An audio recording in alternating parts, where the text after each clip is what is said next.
Hey, what's going on, everybody? Welcome back to the channel. Today I want to talk about 6 different scenarios that you need to be paying attention to for this time of year, you know, from mid-February all the way through March. Once you get into the end of March, the fish start thinking about spawning, and it's a totally different, ball game at that point. But for right now, during the pre-spawn, while the water's still pretty cold, these are 6 different scenarios that definitely work around the country. So the first one that I want to talk about is actually one that you can apply to the other ones that I'm talking about. So all the other ones that I'm going to be discussing, you can use this first one to only enhance your ability to catch fish on all the other ones. So, and that'll become clear as we get further into this. But the very first one is rock transitions, okay? And when I say rock transitions, it's pretty much exactly how it sounds. You're going from one type of rock, which may be a certain size or a certain type of rock, or more like mud or sand, to a different type of rock. So, for example, a lot of times you have banks where, and most of these are in reservoirs, okay? Because natural lakes, you don't really see that rock transition as much. That's not always the case, but in reservoirs, it's very apparent because you can see, like, you've got a bank that's all gravel, and then all of a sudden you have this vein of like shale or big chunk rock or just a larger grade of rock in general. That is the rock transition that I'm talking about. And rock transitions can be anywhere. And the best transitions are when you take those rock transitions and you find them on things like points that are placed in the seasonal appropriate location. Also, just straight banks they can also do real well on, which we're going to talk about pretty soon. Humps, whatever type of structure that you're fishing, a rocky transition is only going to give you a more high percentage scenario to catch fish. So some of my favorite ways to fish a rocky transition would be like, if it's in fairly shallow water, I'll be using anything from a small flat-sided crankbait, square bill or something like that, to like a DT6 is really good. And then if it's fairly deep, maybe it's close to 10 foot or something like that, like a rock crawler type crankbait, wiggle wart sort of thing. All really good ways to fish these rocky transitions. Another way is with a jig. I love throwing a football jig, especially this time of year. And those rock transitions are just natural areas to be throwing a football jig because the crawfish are really active in those rock transitions, which is why I think one of the reasons why fish love rocky transitions is because the crawfish live there. The crawfish aren't just going to always live, on a particular, a small grade gravel or something like that. They want something that has a lot of crevices and things. So those transitions into bigger rock, that's where the crawfish are generally going to be in an area. So I think that's the one of the main attractions to the bass, or of the bass to these rocky transitions.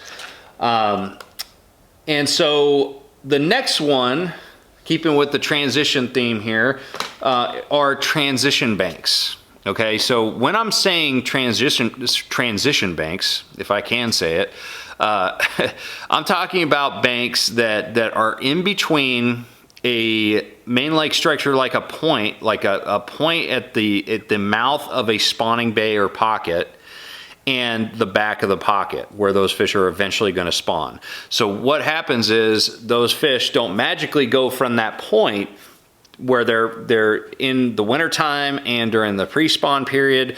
They may take several weeks to get from that point to the back of the pocket, and they'll stop on certain types of cover, maybe a laydown tree or those rocky transitions we were talking about, on their way back to the pocket. So these transition banks, more so than any other time of the year, are super important because those fish are going to be moving from their wintering spots to the spawning spots. In these transition banks, they're not just like, these fish aren't just speeding through there. They will sit there and hang on certain types of cover and structure in between those areas. So transition banks are really important, and you'll know a really good transition bank because number one, I think that it has to have a good mixture of different types of rock, have those rocky transitions,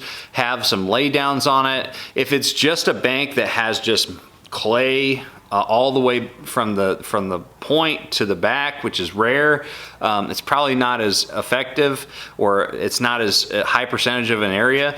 But if it has those transitions and it has a lot of cover in between, it's a perfect, transition bank. And usually transition banks are 45 degrees or more. So the steeper side of a creek. So if you have one creek or pocket that has a very slowly sloping, gradual side, and then you have one that the creek channel is actually running against, so it's steeper, usually it's the creek channel side that those fish are gonna hang on this time of year. So transition banks, big deal. The next one are points right outside of spawning areas. So this is another scenario where rock transitions are a big deal. Finding good points. Usually when you find a good point, it has some type of rock transition on it too, which makes it, more effective in general.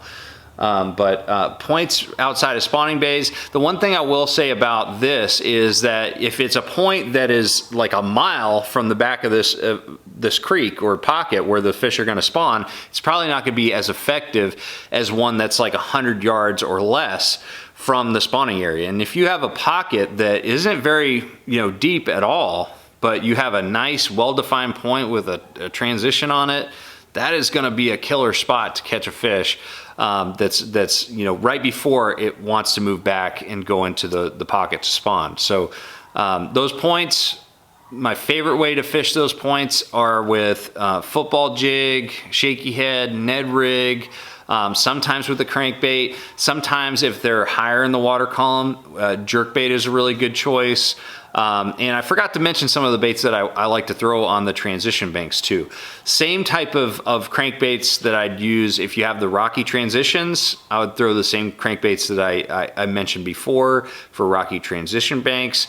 But I would also add some baits that are a little bit more suspended. I'm generally not going to be fishing slow unless I'm like flipping wood or something against those transition banks. I'm usually going to be fishing something that's a reaction bait. And so a jerk bait can work really good, but also a spinner bait. A spinner bait is a really killer pre-spawn presentation for steeper transition banks. So just keep those in mind. But as far as the points, what I just kind of outlined for you, those are the type of techniques that I usually reach for first. The next situation is kind of more relevant for like the TVA or river fisheries. You go down to the Coosa River or something like that, and that is main river shallow bars. You think that when the water's cold or the fish are, within a month of going up to spawn, that they'd be in the backs of creeks. Not always the case. On these lakes that current is a very consistent, factor, those fish generally will stay on the main river as long as they possibly can, and oftentimes they'll stay out there all year long and spawn in just little current breaks and stuff like that. But looking for nice shallow current breaks, and I'm talking about anything from 1 foot to 4 foot, is kind of key this time of year. So fishing those shallow bars on the main river that have those nice visible current breaks and seams. And it's even better if you got a little bit of grass and you have those rocky transitions, some type of bottom transition. But definitely want to look for, if you're fishing a river type fishery, look for those current breaks on the main river. Laydowns are the next one. So again, laydowns can be applied to anything we've talked about already. Some of my favorite laydown scenarios are those transition banks. You know, usually you have a bunch of laydowns on those transition banks, and you know, flipping, pitching those laydowns or throwing a spinner bait over top of them, really good way to catch some fish. But fish definitely in the pre-spawn, especially the big females, they love being around some type of wood. And I need to add stumps to this too. So add stumps to this list. So we're gonna make it 7 right now, but stumps, any type of wood, dock posts, make it 8.